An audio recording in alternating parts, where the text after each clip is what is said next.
चलिए देखते हैं। कल तक हम लोग जाने हुए थे पर्सन के बारे में। पुनः जो है पर्सन आपको एक बार रिवाइज किया जा रहा है जो पिछले वीडियो में जाने हुए थे आप लोग। देखिए, चेंज इनटू पर्सन, सब्जेक्ट को नरेशन में किस प्रकार बदलते हैं, किसके तो साथ बदलते हैं, उसकी जानकारी जो है इसमें है। देखिए, पर्सन जो होते हैं सब्जेक्ट के आधार पर कितने होते हैं? तीन। कितने होते हैं? तीन। फर्स्ट पर्सन, सेकंड पर्सन और थर्ड पर्सन।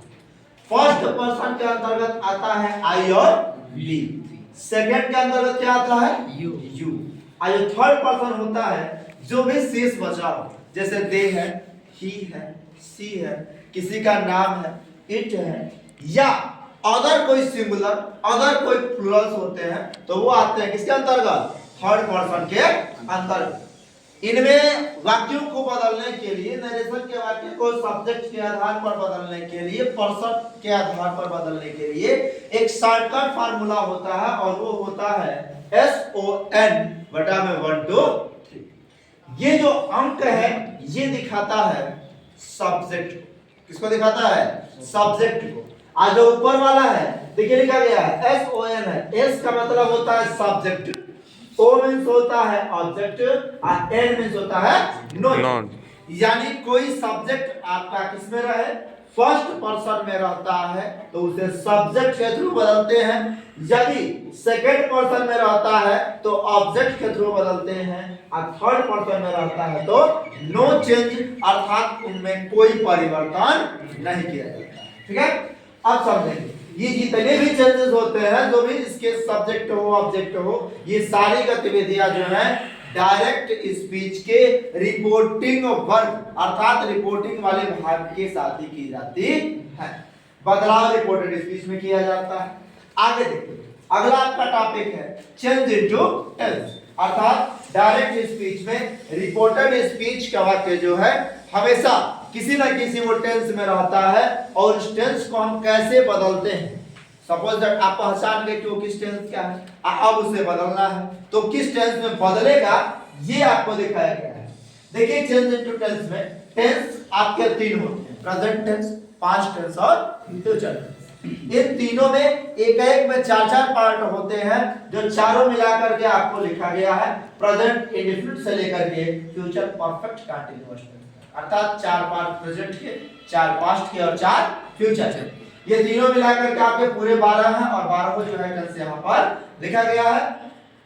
देखिए, अगर आपका डायरेक्ट स्पीच का वाक्य में रिपोर्टेड स्पीच का जो वाक्य है वह यदि प्रेजेंट इंडेफिनिट टेंस में रहता है तो वो किस में बदलता है? ठीक है, देखिए अगर प्रेजेंट इंडेफिनिट में है तो उसको बदलेंगे जब तो बदल जाएगा आपके पास्ट इंडेफिनिट टेंस। किसमें बदलेगा?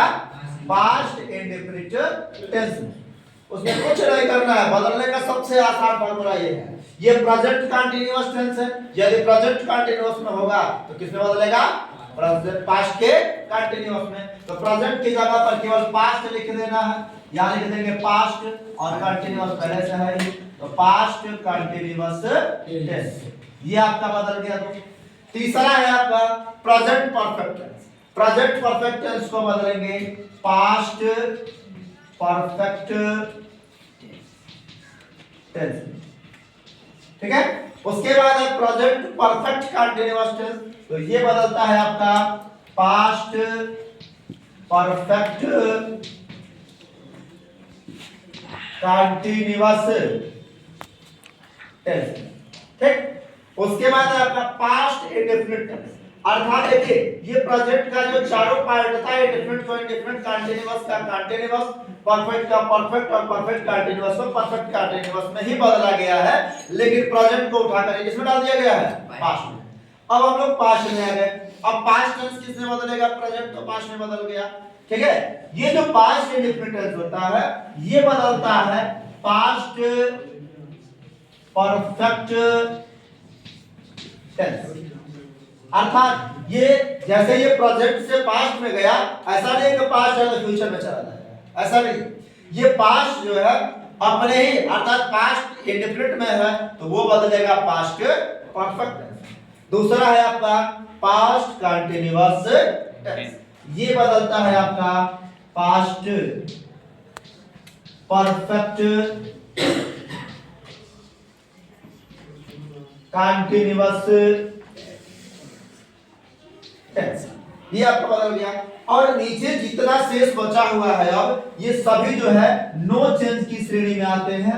नो चेंज का मतलब है इनके वाक्यों में कोई परिवर्तन नहीं किया जाता है।